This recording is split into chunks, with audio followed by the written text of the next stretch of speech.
Bien, voy a presentar a Liliana. Liliana Melinger es pediatra, especialista en pediatría y adolescencia, miembro titular de la Sociedad Argentina de Pediatría, miembro de la comisión directiva de la Sociedad Argentina de Pediatría Bahía Blanca, secretaria del Comité de Adolescencia de Bahía Blanca, y en lo personal puedo decir que es una excelente profesional, empática, comprometida y cariñosa. Destaco la dulzura y el profesionalismo con la que trata a sus pacientes. Entre ellas, de sus pacientes, está mi hija, que hoy está presente acá para escuchar a su pediatra preferida, aunque es su única pediatra. Bueno, Liliana, bienvenida. Gracias por estar, por sumarte a esta convocatoria y bueno, te damos la palabra.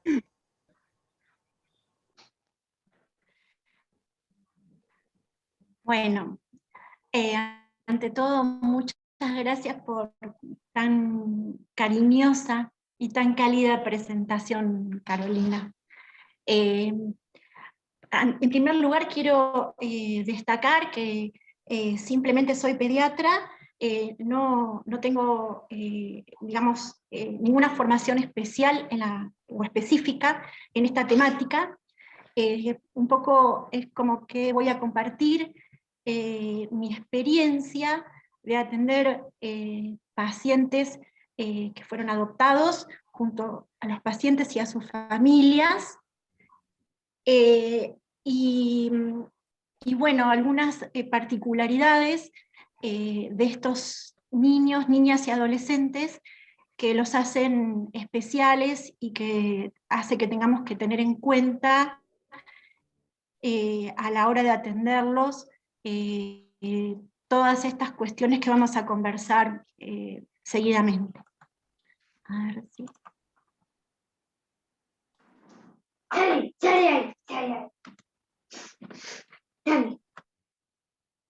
Bueno, estoy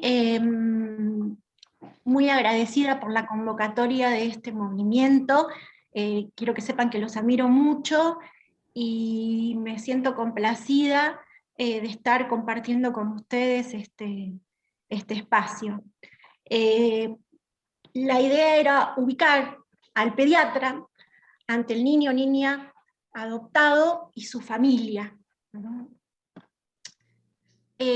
No puedo dejar de recordar o de mencionar todas las cuestiones que tienen que ver con la Convención Internacional sobre los Derechos del Niño, la importancia que tiene la cuestión de que sean oídos, que sean escuchadas su opinión, que participen, que son sujetos de derecho y no objetos, y el principio de la autonomía progresiva, que estipula que los niños, niñas y adolescentes van asumiendo diferentes roles y funciones conforme van avanzando en su desarrollo y en su maduración, siempre regulados bajo su interés superior. Vamos a hablar un poquito de la primera consulta, y en este punto me parece importante tener en cuenta que sería ideal, a mi entender, y después de haber hablado con Caro sobre estos temas, que la primera consulta estaría bueno que fuera el matrimonio adoptante o la persona adoptante sin llevar al niño. Un poco se puede equiparar a la situación de una consulta antenatal que hacen los futuros padres biológicos al pediatra. Conocerse mutuamente, conocer al pediatra, ver si es la persona adecuada, si se establece una buena transferencia, si nos gusta, como sucede en todos los niveles, digamos. Uno puede tener onda o tener así buena conexión con esa persona de primera o no. Y entonces está bueno buscar al pediatra antes de hacer la consulta con el niño, elegirlo, seleccionarlo. Un niño que ha sufrido situaciones de abandono, que ha vivido en instituciones, que ha padecido carencias básicas, es un niño que va a tener necesidades especiales. Y las familias adoptantes también asumen un sobreesfuerzo en sus vidas ante esta situación de adoptar. Entonces, en esa primera consulta, está bueno poder hablar de estos potenciales factores de riesgo sanitarios, sociosanitarios en estos niños en condiciones de adoptabilidad, ¿no? Tener en claro que hay factores de riesgo que tienen que ver con pobreza, precariedad, exposición a agentes ambientales dañinos, problemas de salud prevalentes, ¿sí?, en la sociedad, como alcoholismo, drogadicción, antes de ser institucionalizados, si es que lo fueron, conversar sobre si existieron o no cuidados en el control de la madre, en el embarazo, si fue un nacimiento prematuro, si hubo atención médica, negligencias, y bueno, después si hubo institucionalización, cómo fueron esos entornos, qué tan adecuados o inadecuados, si hubo atención sanitaria mientras estuvieron institucionalizados. Todos estos temas y muchos más es importante hablarlos sin la presencia de los niños, sin la presencia del niño, porque es como que uno tiene más posibilidad de abordarlos con más comodidad, sin sentir que por ahí está hablando con términos inapropiados, inadecuados para el momento evolutivo del chiquito. Esa primera consulta me parece sumamente necesaria, y ya si ya tenemos, ya se estableció el proceso de adopción, si ya sabemos quién va a ser nuestro hijo, por ahí conversar sobre la importancia de obtener datos médicos y sociosanitarios de este niño para empezar a confeccionar la historia clínica. Saber datos de filiación, lugar de nacimiento, cómo está constituida su familia biológica, madre, padre, hermanos, todos los detalles, nombres, edad, profesión, nacionalidad, si hay antecedentes de alcoholismo, de drogadicción, de prostitución, si hay enfermedades psiquiátricas, retraso mental, si esos familiares también tuvieron antecedentes de haber sido institucionalizados, problemas médicos. Todos son datos de sumo interés. Después, ver la historia perinatal y neonatal del niño, niña o adolescente, o niñe, como gustemos. Yo por ahí, para abreviar un poco, voy a hablar de niño, refiriéndome en forma general a los niños, niñas, niñes, adolescentes. Bueno, a ver, ¿qué número de gestación es? Si es qué número de niño, la salud de la madre durante la gestación, la importancia de la edad gestacional, si fue prematuro, el lugar de parto, si fue domiciliario, fue hospitalario, el tipo de parto, si fue vaginal o cesárea, el test de Apgar, que es un test que valora la vitalidad del recién nacido al minuto del nacimiento y a los 5 minutos. En general se tienen en cuenta la tonicidad, la respuesta a estímulos, la coloración, la frecuencia cardíaca, Y entonces ahí podemos tener una idea si hubo o no algún sufrimiento del bebé en torno al parto. Cribado endocrino de metabolopatías, es la famosa prueba del talón que se hace al bebé cuando recién nace, en donde uno sabe si este bebé tiene o no enfermedades metabólicas, tipo hipotiroidismo, fibrosis quística, fenilcetonuria, enfermedades que son graves y para las cuales tenemos un sistema de pesquisa universal. Saber cuáles fueron los datos de peso, talla, perímetro cefálico de ese recién nacido, si hubo patología perinatal y neonatal, si la hubo, qué estudios y tratamientos se realizaron, si quedó alguna secuela permanente. Con respecto a la institucionalización, y siempre continuando con todos los antecedentes para ir construyendo una historia clínica completa, ver cuál fue el motivo de la institucionalización. ¿Sí? Si pasó por muchos lugares, hogares, familias de tránsito, dónde estaba ubicada esa institución, cuánto permaneció. También recabar información sobre el aspecto de esa institución, cuáles eran las condiciones de salubridad de las mismas. Siguiendo, pasamos también a tratar de saber cuál fue el desarrollo físico de ese niño, su crecimiento en relación al tiempo, los primeros meses, la parte de la evolución y el estado actual.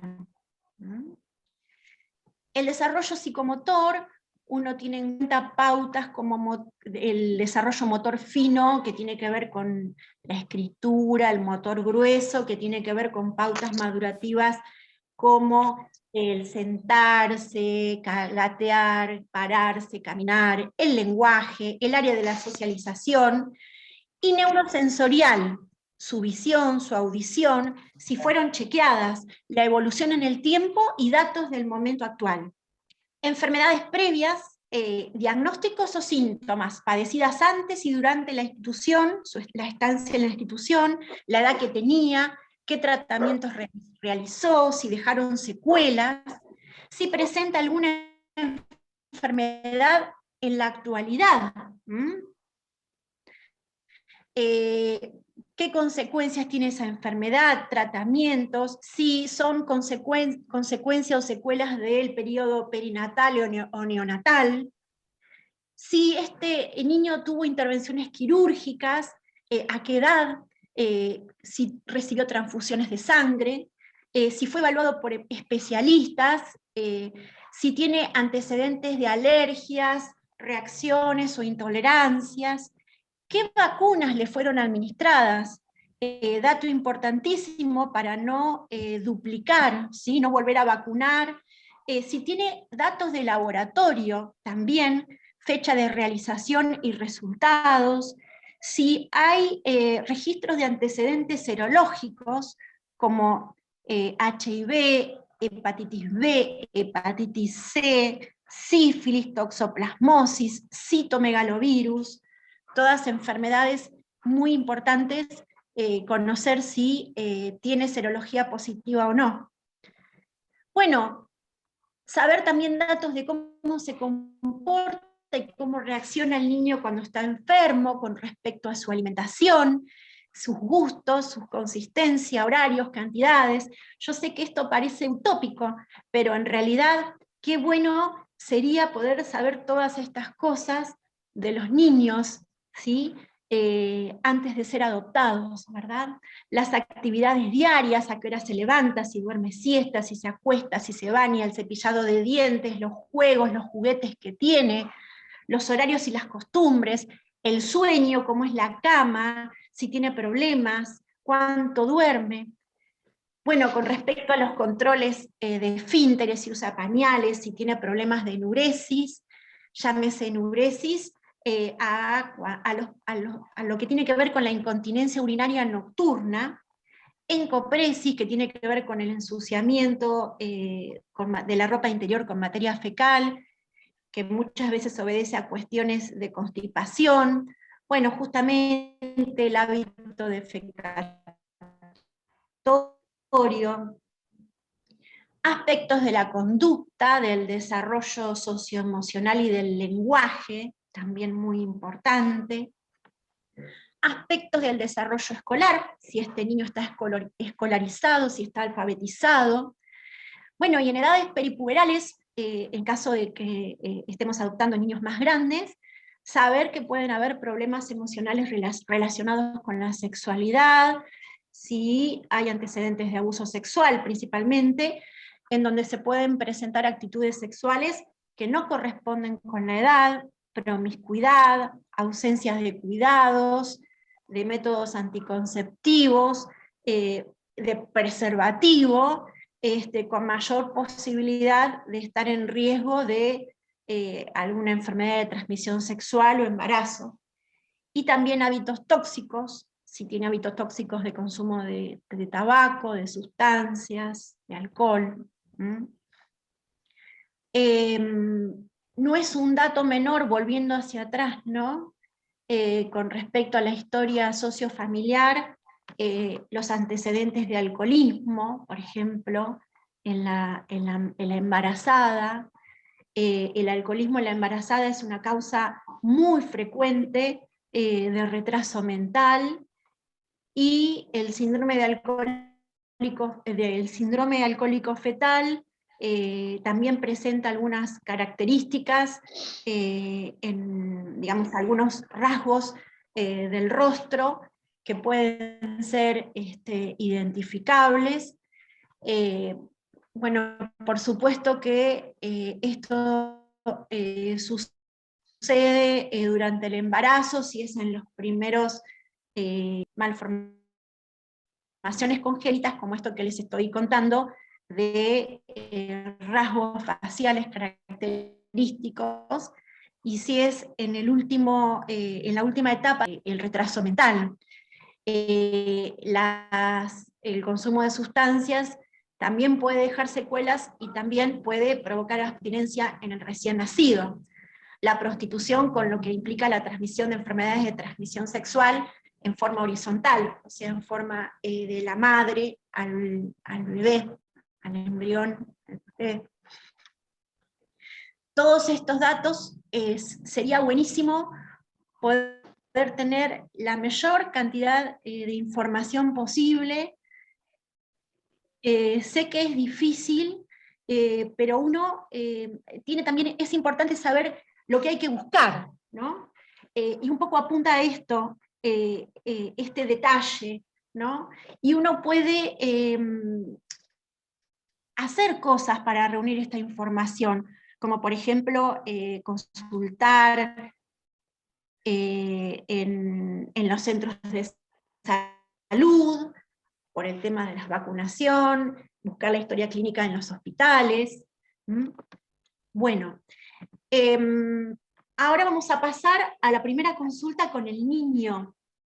Ya tuvimos esa primera entrevista con los papás, en donde recabamos todo lo que hay de antecedentes, y bueno, vamos a proceder al examen físico completo de ese niño, poniendo foco en algunas cuestiones que tienen que ver con lo que uno piensa que puede estar alterado, como por ejemplo el desarrollo del peso, la estatura y el perímetro cefálico, buscar presencia de caries, ver el tema de la agudeza visual y la cuestión auditiva. Uno haciendo un examen físico puede determinar si el oído está libre.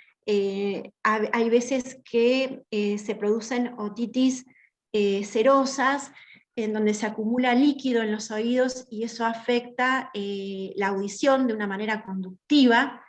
Entonces, bueno, eso uno lo puede detectar en el examen físico.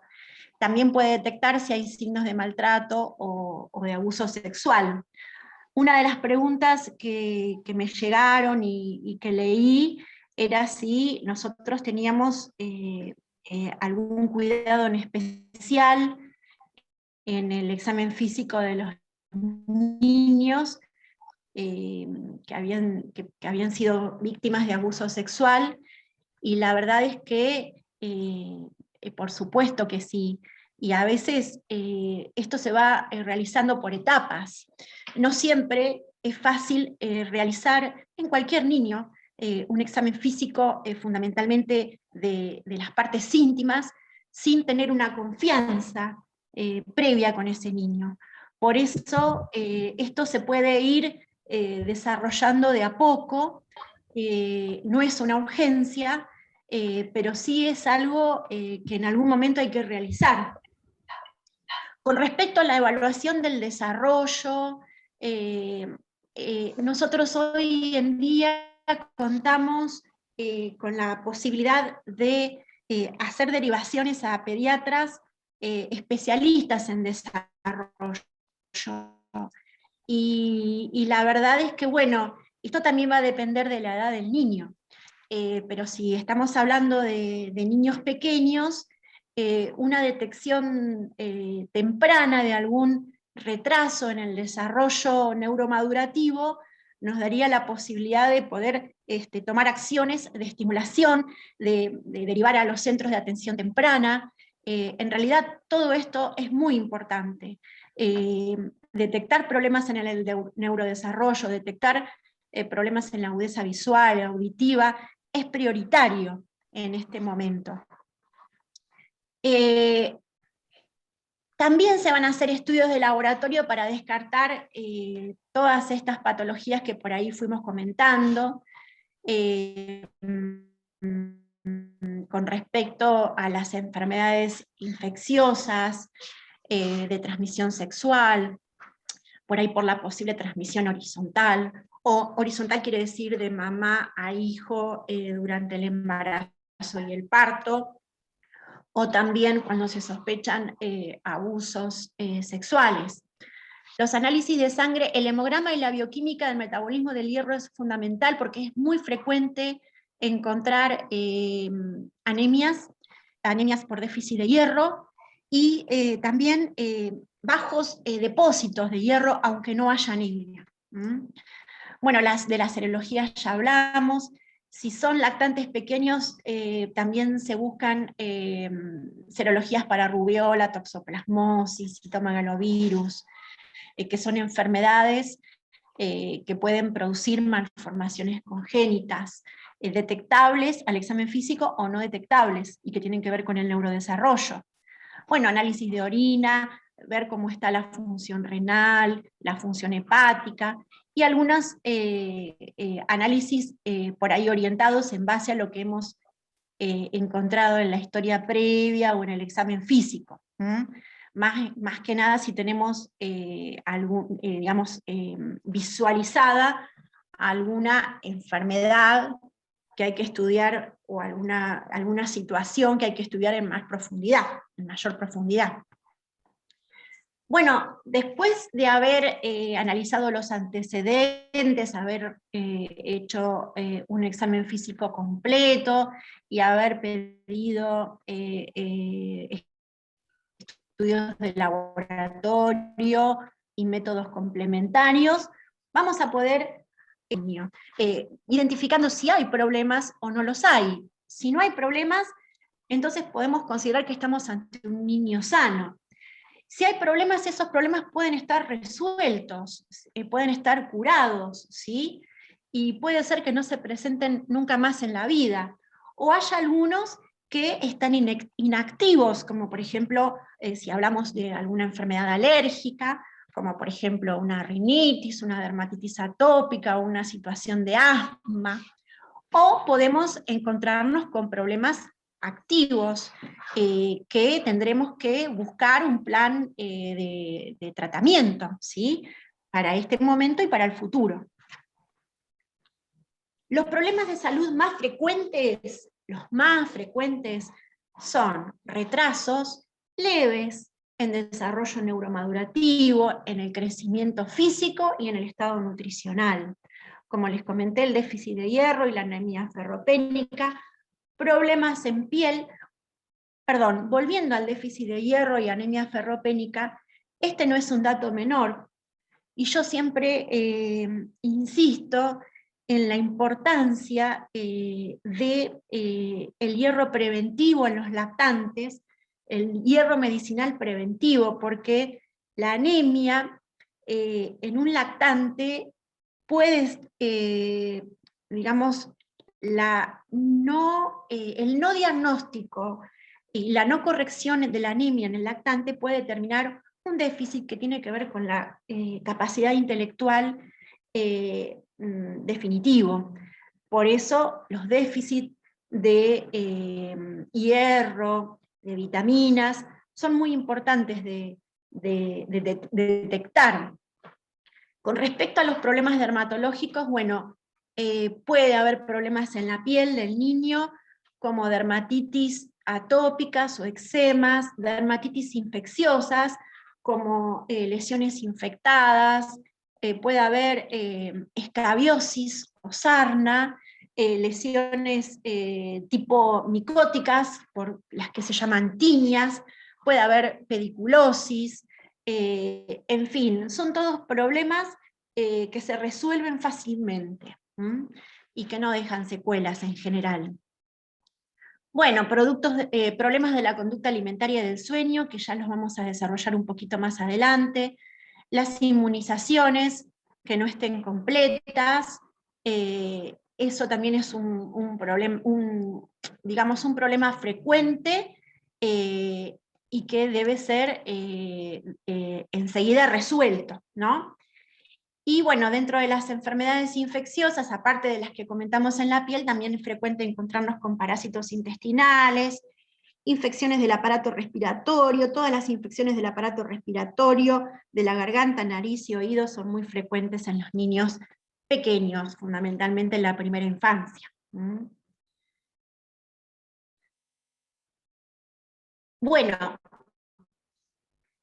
después que establecimos un diagnóstico y un tratamiento, si hubiésemos detectado algún problema, tendremos que, como pediatras, hacer un plan de seguimiento, como sucede con todos los niños, ¿sí? Cómo son los controles periódicos de salud de los niños, ¿sí? En general, todo esto depende de la edad, y también depende de la condición del niño. Si hay algunos problemas, como problemas de crecimiento o de nutrición, tendremos que hacer una vigilancia de las mediciones antropométricas, como peso, estatura, esperando que esos retrasos se vayan recuperando en los primeros meses. Habrá que corregir el calendario de vacunación. Otra de las preguntas era si no se encontraban los registros, si había que colocar todas las vacunas, y bueno, la verdad es que sí, que las vacunas no es que se colocan todas, sino nosotros lo medimos por número de dosis. ¿Cuántas dosis tiene que tener, por ejemplo, de triple viral un chico de 7 años? Y bueno, un chico de 7 años tiene que tener 2 dosis de triple viral. Triple viral es sarampión, rubiola y paperas. Entonces se colocarán esas 2 dosis con un intervalo mínimo posible. Y así se irán actualizando todas las vacunas. Las vacunas son obligatorias y son un derecho también de los niños. Bueno, con respecto al desarrollo psicomotor ya lo comenté, porque si el niño es pequeño hay mucho por hacer. Y también es importante valorar cómo ha sido la adaptación escolar y el rendimiento en el programa de seguimiento. Bueno, también será el seguimiento de las patologías o de los problemas específicos, y acá muchas veces necesitamos de especialistas, fundamentalmente en todo lo que tiene que ver con salud mental. Y bueno, y acciones de promoción de la salud. También los niños tienen derecho a las acciones en promociones de salud, y tiene que ver con algunas de estas que mencioné, como por ejemplo las cuestiones de higiene personal, la salud bucodental, la alimentación y nutrición, los hábitos de ejercicio físico, la prevención de lesiones no intencionales o accidentes. Todos estos son temas que los pediatras vamos abordando en cada consulta de control de salud, y lo vamos adecuando a la etapa del desarrollo del niño, la edad y la etapa del desarrollo. Educación sexual y métodos anticonceptivos, esa era otra pregunta. Por supuesto que los pediatras tenemos, digamos, como parte de nuestro trabajo es participar de la educación sexual de nuestros pacientes. También en la prevención y abuso de alcohol y sustancias. Y acá agregué este punto porque me parece muy interesante, un enfoque que tiene que ver con educación en habilidades para la vida, que ahora lo voy a explicar un poquito. Bueno, con respecto a promoción de salud, hablamos de alimentación y nutrición, son temas que tocamos en casi todas las consultas de salud, de control de niño sano. ¿Por qué? Porque es importante tener en cuenta que para que un niño esté bien alimentado, no solamente tiene que tener su pancita llena. Nosotros sabemos que una alimentación completa y equilibrada necesita de que estén presentes, no sé si en mi plato, pero sí en mi día, estos 5 grupos de alimentos que no son reemplazables unos por otros. ¿Por qué? Porque cada uno tiene nutrientes, vitaminas, que no las tiene el otro. Entonces tienen que estar, y no solamente tienen que estar, sino que tienen que tener más o menos estas proporciones que muestra el dibujo. O sea que prácticamente la mitad de los alimentos que consumimos en el día tendrían que estar representados por frutas y por vegetales. Después, la importancia de la actividad física, el equilibrio entre la alimentación saludable y la actividad física. Si hablamos de promoción de la salud, sabemos que la actividad física es fundamental, que el sedentarismo no es bueno, que uno desde la niñez va forjando hábitos para ese adulto futuro, y esto tiene que ver con la prevención no solamente de problemas actuales, sino futuros, que tienen que ver con la salud cardiovascular. Esto también, en general, en las consultas, es un buen momento para conversar sobre estos alimentos que en general son muy ricos, muy atractivos, y que todos quisiéramos estar comiéndolos permanentemente, pero si gustan tanto es porque algún problema tienen, y en general se trata de que son multiprocesados, con muchas grasas y con muchos azúcares. Entonces hay que dejar claro que estos alimentos se pueden consumir, pero no todos los días, de vez en cuando. Y esto es como un resumen de todas esas cuestiones que hablamos y que, en las cuales interactuamos, para dejar en claro que nada mejor que los alimentos preparados en el hogar, la actividad física al aire libre, un poco de sol, fundamental para la producción de la vitamina D a través de la piel, jugar, digamos, relacionarnos, y bueno, el equilibrio entre esas actividades y los alimentos saludables y los que no son tan saludables. Con respecto a educación sexual, en general, los pediatras sabemos la importancia de la educación, sabemos que para tomar buenas decisiones hay que estar informados, Sabemos que informar no induce a adelantar cuestiones que tienen que ver con la sexualidad y la genitalidad. Al contrario, las investigaciones dicen, avalan que la información es importantísima y que retrasa el inicio de las relaciones sexuales, la edad de inicio de las relaciones sexuales, y que permite una conducta de autocuidado.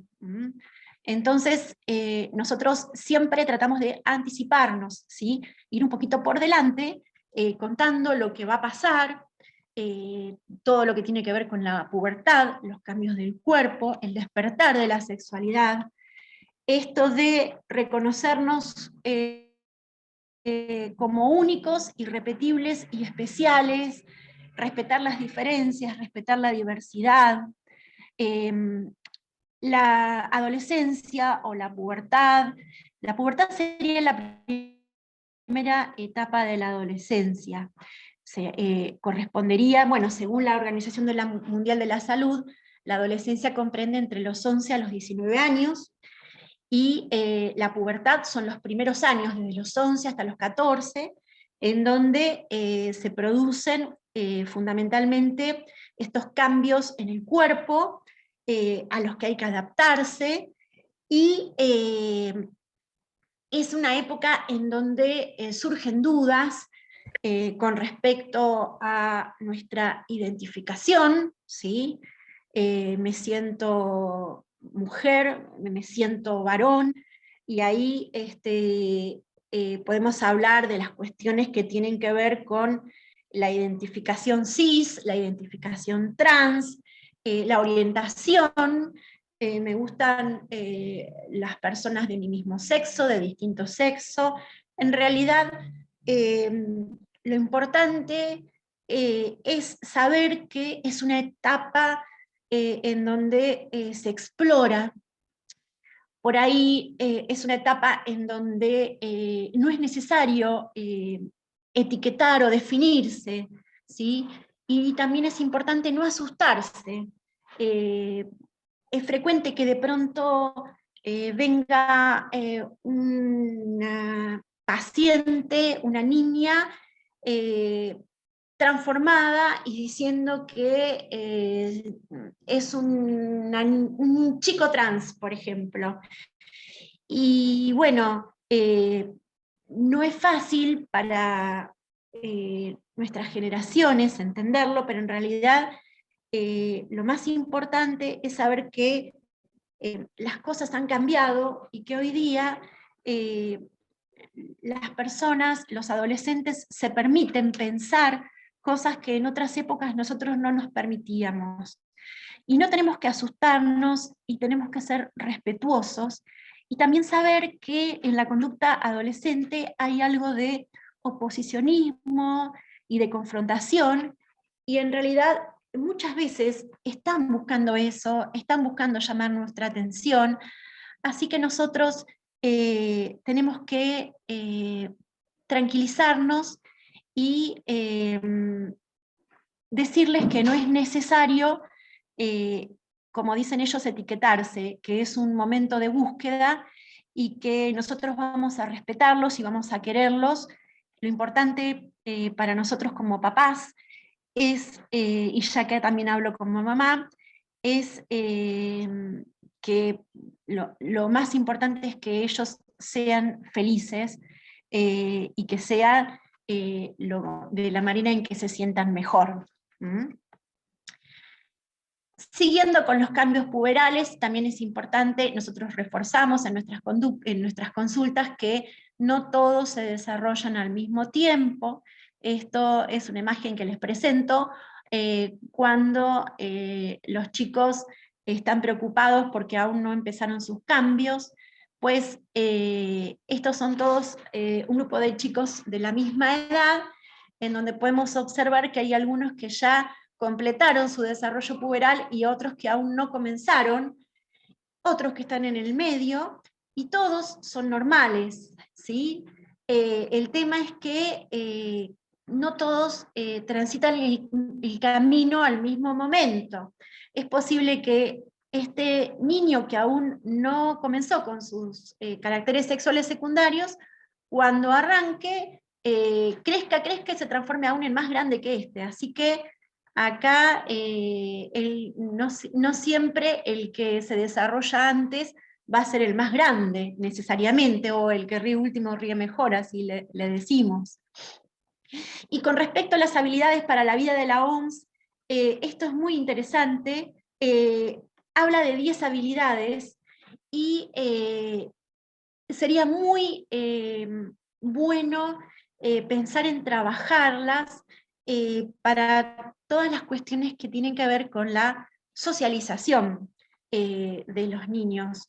Muchas veces ellos tienen problemas en su autoestima, no se sienten importantes, no se sienten valorados, y esto es lo que hay que trabajar. Para que puedan relacionarse, puedan ponerse en el lugar del otro, puedan ser empáticos. Hay mucho sobre esto, hay talleres, y estaría bueno capacitarnos un poquito más en toda esta temática de las habilidades para la vida. Bueno, las etapas en la adopción, una de las primeras etapas es la vinculación. Una de las preguntas que recibí era cómo facilitarla, cómo hacer para que resulte mejor. Y bueno, dentro de lo que leí, es importante que el niño conozca la historia y los valores de la familia que lo va a adoptar, porque tiene que participar activamente como protagonista de la situación de adopción, ¿sí? Y entonces hay maneras de facilitarlo, como cuando aún está, por ejemplo, en la institución, acercarle fotos o videos de la familia, de la casa, de las mascotas, con grabaciones de la voz, por ahí enviarles algún juguete o alguna manta para que después puedan traer. Yo pienso que de esto ustedes saben más que yo. También me pareció importante hacer fotos de la habitación de los cuidadores y de los compañeros de habitación del hogar, porque los chicos van a sufrir una pérdida, bien o mal. Quizás estuvieron mucho tiempo en estos lugares y han establecido vínculos, y quizás hasta quieran seguir vinculándose una vez que ya esté en el nuevo hogar. Se pasa un tiempo juntos antes de ir a vivir a la casa, ¿no? Se sale, se ayudan los deberes, se hacen paseos. Es como que se va gestando el deseo de inclusión y de integración, y se dan tiempos, ¿no? Porque se necesitan tiempos, no solamente desde lo cronológico, sino, como dice acá, desde el reconocer, respetar los tiempos internos, los espacios mentales de los niños y de los adoptantes. Después viene la guarda con fines adoptivos, después viene el juicio de adopción. Muchas veces la idea romántica de la adopción, digamos, hay como frustraciones o decepciones. Muchas veces las cosas no son como uno quisiera. No es fácil conseguir el cariño de un niño adoptado, hay que tener paciencia, no es un hecho inmediato. Es muy útil todas las cuestiones que tienen que ver para vincularse, el juego, la terapia de... Pueden ver o pueden surgir sentimientos y comportamientos que los adultos no comprendemos, y hay que tener en cuenta que estas nuevas vivencias reparan experiencias en ellos que fueron dañinas o poco gratas, y hay que tener paciencia y brindar amor y mucha dedicación. Hay algunos consejos realizados mayor de 13 años cuando ese niño llega a la nueva casa. Bueno, primero, los papás no tienen que fijarse metas, ¿sí? Porque las recuperaciones a veces tardan, ¿eh? No es bueno estimularlo demasiado, porque esos niños tuvieron una vida austera, entonces la abundancia, un cuarto muy recargado, podría ser perjudicial. Tampoco llevar mucha gente porque puede abrumar al niño. El niño institucionalizado está acostumbrado a una rutina muy rígida, por eso hay que mantener rutinas. Las rutinas son importantes para él, porque si no es como que se sienten desorientados, abrumados, y necesitan repetición, ¿sí? Porque no es que van a aprender todo de una, ¿sí? Las rutinas y la repetición siempre siendo controlado por la familia directa. Una de las cosas que leí es que no es bueno delegar el cuidado a empleados o personas que no son de la familia directa, por lo menos en los primeros tiempos. No hay que llevarlos a lugares así con muchos estímulos como shopping o parques temáticos, y bueno, ya lo voy a ampliar un poquito después, pero tampoco es bueno el mandarlo inmediatamente a la escuela, ¿no? El proceso de socialización debe ser gradual. Los trastornos frecuentes en los niños adoptados, los más frecuentes son los trastornos hiperkinéticos, son niños inquietos, es como que no pueden quedarse quietos, pero no necesariamente esto está hablando de los cuadros psicopatológicos de trastornos de hiperactividad con o sin déficit de atención. Estos pueden ser trastornos hiperkinéticos transitorios, ¿sí? También pueden presentar trastornos de la vinculación y trastornos del lenguaje, porque ustedes piensen que lo que sucedió en los primeros 2 años, o en los primeros años, en la socialización de este chico, son fundantes para ambas cosas. Con respecto a los trastornos del vínculo, a ver que tengo esto que me está ocupando, con el desarrollo emocional y el vínculo temprano. Por ahí hay algunas cositas que me gustaría comentarles. Con respecto al sostén emocional, generalmente se piensa en la madre, pero no necesariamente tiene que haber sido la madre, sino el cuidador primario. O sea, en ese bebé, la persona que estuvo disponible emocionalmente y para satisfacer todas las necesidades que ese bebé reclamaba, por ejemplo, la satisfacción del hambre, del frío. Bueno, si ese cuidador primario estuvo presente y siempre respondió dando una previsibilidad, ¿no? A que el niño sabía que si necesitaba algo, ese cuidador iba a estar e iba a satisfacer sus necesidades. Eso es lo que establece la confianza básica en el cuidador, ¿no? Y lo que llamamos el apego seguro. Los bebés, los recién nacidos, no tienen posibilidad de autorregularse. Ellos es como que desencadenan reacciones, bueno, y de esto la terapista ocupacional supongo que va a poder explicarlo mucho mejor que yo, pero es como que la regulación de sus sensaciones y de sus emociones tiene que ver del exterior, tiene que venir de ese cuidador primario, y el afecto aquí es fundamental, ¿no? Y esa regulación tiene que ver con esto de sostenerlo, abrazarlo, acunarlo, alimentarlo, ¿no? Y con respecto a la trascendencia de lo interpersonal, a ver qué pasa, todas estas experiencias emocionales del niño con sus cuidadores primarios permite que desarrolle la capacidad de pensar el mundo que lo rodea y pensarse a sí mismo.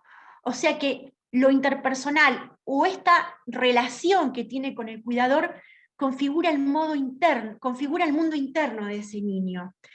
Esto hace posible que construya su propio aparato psíquico, que se irá desarrollando hasta que logre ser alguien diferenciado como individuo e integrado a la sociedad. Por eso el título es La trascendencia de lo interpersonal, de estas vinculaciones, de estas experiencias emocionales primarias. Estos niños, los niños en condiciones de ser adoptados, ven al mundo de manera diferente que los demás, porque aprendieron en aquellos primeros meses o años que ellos no podían confiar en los adultos. Se dieron cuenta que se despreocupaban de ellos, que los rechazaban, eran violentos, no confiables, insensibles o ausentes. Entonces, a esta nueva familia la van a entender con la misma desconfianza que sienten por los adultos. No entienden el amor, tienen que aprender el cariño. En momentos complicados, las familias exponen que hijos e hijas tienen comportamientos excéntricos, disruptivos, escindidos o poco comprensibles. Ahí es cuando tenemos que pensar que detrás de todo ello está el daño emocional sufrido. El trauma aparece en forma de flashback. Flashback sería como cuando uno ve, bueno, ustedes quizás lo sepan, pero bueno, yo, cuando está viendo una película y de pronto aparece como un recuerdo o un recorte de lo anterior, ¿sí? Aparece de esa manera en sueños, en momentos de descanso, en conversaciones con otras personas.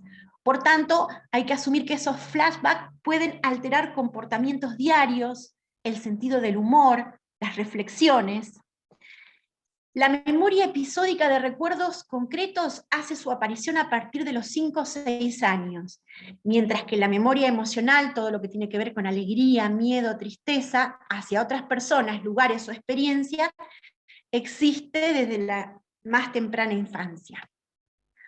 Los trastornos frecuentes que en los niños que han sido adoptados y que ya están en casa, las alteraciones del sueño, a veces el momento de ir a dormir se torna complicado, hay también trastornos del sueño como pesadillas, terrores nocturnos, ahí los papás, digamos como que tienen que optar entre un poco buscar un equilibrio entre acompañar a estos niños a que concilien el sueño de una manera protegida, con alguien que está disponible, que está junto a ellos, y por otra parte, también organizar y poner límites a la hora de dormir, ¿no?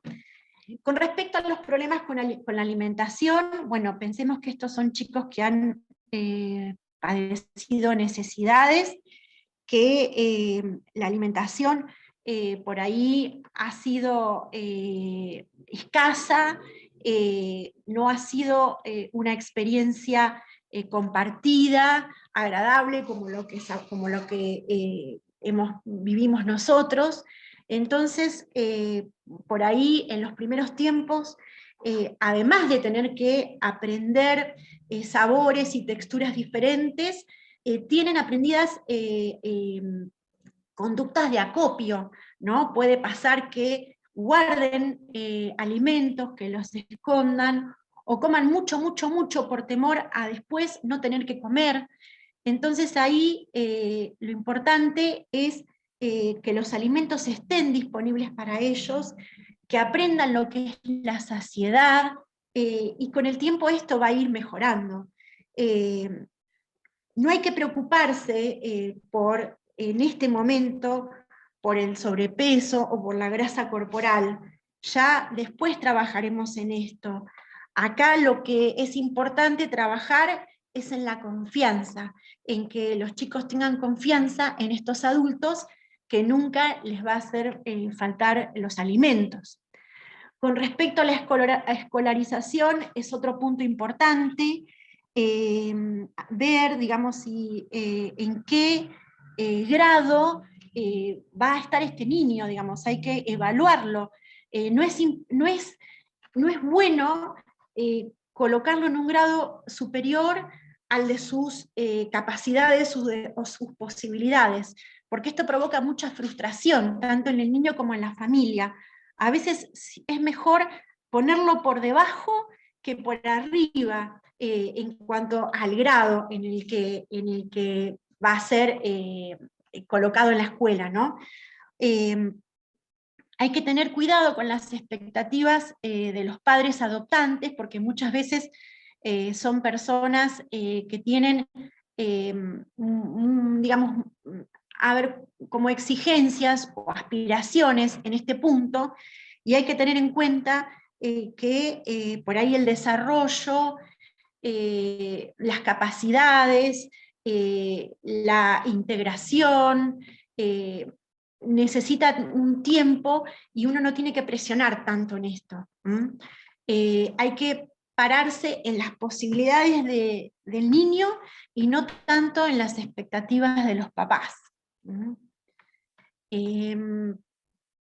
Una vez adoptado, al principio se comporta de forma madura y autosuficiente, es lo que se le llama luna de miel, en donde el niño trata de agradarle a sus padres, a la familia ampliada. ¿Por qué? Porque no tiene confianza y tiene temor de que sus padres lo devuelvan, ¿no? Pero cuando empieza a tener confianza y comienza a establecerse el vínculo, hay un empeoramiento que muchas veces es como que no se entiende, ¿no? Estamos peor, vamos para atrás, pero ¿qué pasó? Y en realidad es una señal de mejora, porque está hablando de que este niño tiene la confianza con nosotros para poder mostrarse tal cual es. Y también suelen ocurrir regresiones o comportamientos inmaduros que los lleva a otros momentos de su maduración que han faltado, como el hecho de ser abrazado, de ser acurrucado, esas regresiones por ahí pueden tener que ver con escapes de orina nocturnos, aniñarse, comportarse como un niño, y en realidad lo que menos hay que hacer es descalificarlos, al contrario, hay que tratar de ayudarlos a tramitarlas porque es algo reparador, ¿no? Son chicos que en los hogares se acostumbraron, tienen otros valores, por ahí la mentira era permitida y les permitía llegar u obtener lo que querían, entonces pueden que tengan otra conciencia de la realidad. Entonces hay que tener paciencia y hay que ayudarlo, y puede ser algo que tarde en mejorar. También hay un desapego por las cosas, ellos desean y desean algo, y cuando lo tienen, ya está, es como que no les importa más. No les resulta fácil ser buenos, porque ustedes piensen que su autoestima está dañada, que no se sienten valiosos y que piensan que por no ser buenos los abandonaron. Bueno, problemas en el colegio y tener en cuenta que estos chicos tienen más posibilidad de sufrir bullying. Y hay que estar atentos y en el caso de que sucediera hay que actuar, hay que hablar con el colegio, hay que tomar cartas en el asunto. Con respecto a la revelación, los orígenes y la historia personal, acá hay una frase que me encanta que dice que si algo no se oculta, nunca habrá de ser revelado. Los adoptantes, los padres, tienen que ser los primeros en reconciliarse con los orígenes del niño adoptado. Esto favorece una adecuada identidad y evita que el origen biológico sea vivido por los niños como un lastre. Hay que permitir un espacio emocional, hablar de la familia de origen, ayudarle a entender por qué sus padres no pudieron hacerse cargo de forma conveniente, sin tener prejuicios, y tratando de establecer, de entender el contexto de aquel momento, ¿no?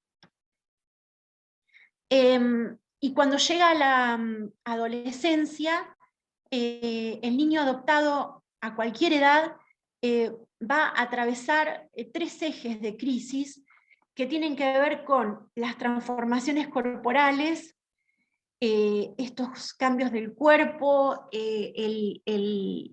la genitalidad, el inicio de la sexualidad, digamos, la búsqueda de la identidad, quién soy, qué quiero ser, cuáles son mis proyectos, y la ruptura con los padres de la infancia, esta famosa rebelión del adolescente, en donde fluctúa, ¿no?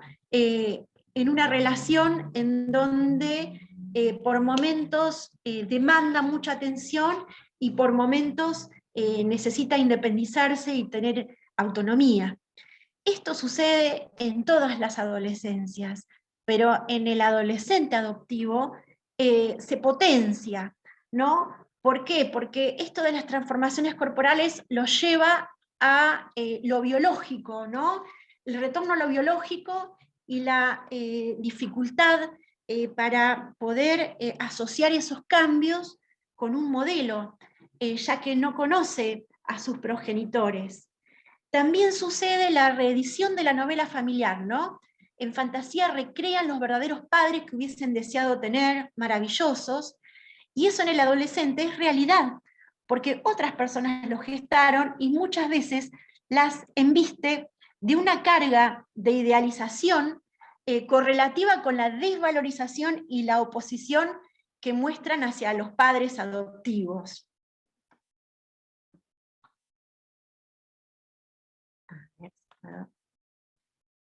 Resignifican su historia, se reconcilian con sus orígenes, y cuando los padres adoptivos pueden transmitir cierto reconocimiento hacia ese hombre y esa mujer que tuvieron la posibilidad de engendrar y dar vida a este hijo que ellos criaron, ahí es cuando se produce la reconciliación estructural para el adolescente. Si a lo largo de la infancia y la pubertad se dieron las condiciones favorables, con una revelación completa, coherente, la oportunidad de elaborar en la historia, reconocer su doble identidad biológica y social, han iniciado el proceso de reconciliación con sus orígenes, podrán afrontar su adolescencia. Y sí, la emancipación del adolescente adoptado es más compleja y costosa.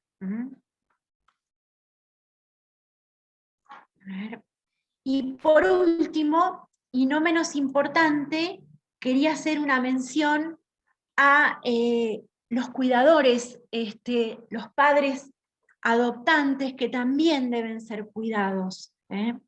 Deben ser cuidados y valorados. Nosotros, los pediatras, desde el consultorio, yo pienso que podemos colaborar mucho ofreciéndoles espacio de escucha, a veces a ellos solos, sin que estén los hijos, porque viven situaciones particulares y son familias vulnerables y necesitan que nosotros los entendamos. La autoayuda, como lo que estamos haciendo, como lo que hace este movimiento, es un recurso imprescindible.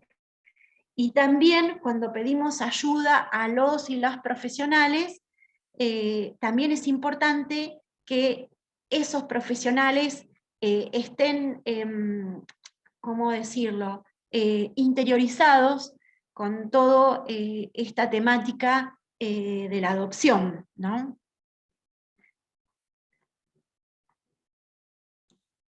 Creo que ya terminamos. Bueno, agradezco nuevamente, espero que